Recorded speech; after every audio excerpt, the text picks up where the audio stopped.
मैं आ रहा हूं अपनी केजीएफ लेने। বলিউড তারকা সঞ্জয় দত্তের জীবনের রূপকথার মতো ঘটনা নতুন কিছু নয়, তবে সম্প্রতি একটি পুরনো ঘটনা আবারও আলোচনায় এসেছে, যা যেন একেবারে সিনেমার চিত্রনাট্যকেও হার মানায়। এক ভক্ত তার প্রতি ভালোবাসার নিদর্শন স্বরূপ রেখে গিয়েছেন প্রায় ৭২ কোটি রুপি, অর্থাৎ বাংলাদেশি মুদ্রায় প্রায় ১০০ কোটি টাকার সম্পত্তি।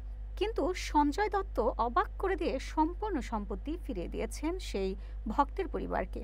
২০১৮ সালে এই চাঞ্চল্যকর ঘটনার খবর প্রথম সামনে আসে। তবে সম্প্রতি কার্লি টেস্টকে দেওয়া এক সাক্ষাৎকারে সঞ্জয় নিজেই বিষয়টি নিশ্চিত করেছেন। তিনি বলেন, আমি ওটা ওর পরিবারকে ফিরিয়ে দিয়েছি। ওই ভক্তের নাম ছিল নিশা পাটিল, যিনি মুম্বাইয়ের এক সাধারণ গৃহিণী ছিলেন।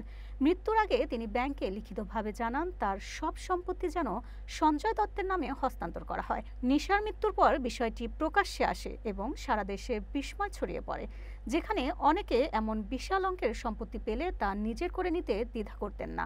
সেখানে সঞ্জয় দত্ত সম্পূর্ণ সম্পত্তি ফিরিয়ে দিয়ে মানবিকতার অনন্য নজির স্থাপন করেন। তার এই উদারতা আজও ভক্তদের মনে জায়গা করে রেখেছে।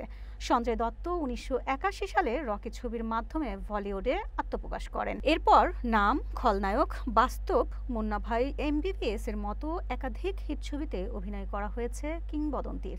তবে তার জীবন ছিল নানা চড়াই উতরায়ে ভরা। ১৯৯৩ সালের মুম্বাই বিস্ফোরণ মামলায় দোষী সাব্যস্ত হয়ে তিনি ৫ বছর জেল খেটেছেন। সম্প্রতি তিনি অভিনয় করেছেন দ্য ভূতনি ও হাউসফুল ৫-এ।